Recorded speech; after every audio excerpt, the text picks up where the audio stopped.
turbina qo'ysam nechta ot kuchini beradi deb so'raganlar, bu video sizlar uchun.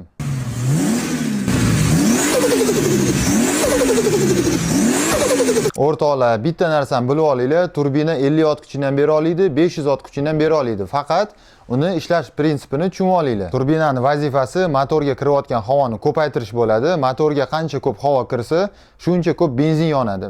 Ya'ni ot kuchi qo'shiladi. Motordan chiqayotgan gazlar turbinani aylantiradi. Turbina o'zi ikkita qismdan tuzilgan bo'ladi.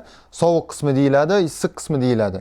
Men ko'rib turgan parregilar aylanib ko'chadagi havoni tortib oladi, lekin bu parreni ikkinchi parre aylantiradi. Ikkinchi parre turbinani issiq qismida joylashgan bo'ladi. Qisqa qilib aytganda, turbina motorga katta hajmdagi havoni tiqib beradi.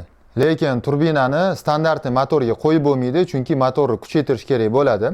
Misol uchun, kapitalniy remontga, oddiy remontga $1000 pulinglar ketsa, turbinaga tayyorlashga 2 barobar ko'proq pulinglar ketib qolishi mumkin. Chunki katta bosim kirgandan keyin zavodskoy porshinlar erib ketishi mumkin. O'shaning uchun kovunni kolinval, kovunni porshin, shatun va boshqa zapchastlar qo'yiladi.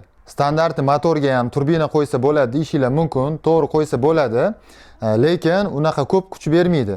Ko'p atmosferli motorlar zavoddan zapasi bilan o'ylangan bo'ladi. Ya'ni o'rtacha hisobda uzog'i 0,3 bargacha bosim bersa bo'ladi. Bosim deganda mana balonni ham ishirganda 1,5 2,5 qilasizlar, to'g'rimi? Turbina ham xuddi shunaqa 0,5 bar beradi, 1 bar beradi, 1,5 bar beradi. Tushunib olishinglar uchun hozir 0,5 bar bo'lganda 50% gacha ot kuchini beradi, 1 bar bo'lsa 100% gacha ot kuchini beradi. Bu aniq sonlar emas, tushunishinglar uchun qisqacha qilib tushuntirishga harakat qildim. O'rtoqlar, mashinani tez yuradigan qilishdan oldin mashinani tez to'xtashini o'ylab olish kerak. Ya'ni to'g'ri tuning motorni kuchaytirishdan emas, tormoz sistemani kuchaytirishdan boshlanadi. Ya'ni xavfsizlik birinchi o'rinda. Sizlar tanlagan servis agar xavfsizliklarni o'ylasa, albatta bu maslahatlarni beradi. Turbina qo'yish uchun nima zapchastlar kerak, nechta pul ketadi va turbina turlari haqida keyingi videolarda aytaman. Ma'lumotlar foydali bo'lgan bo'lsa, like bosib, obuna bo'lishni esdan chiqmasin.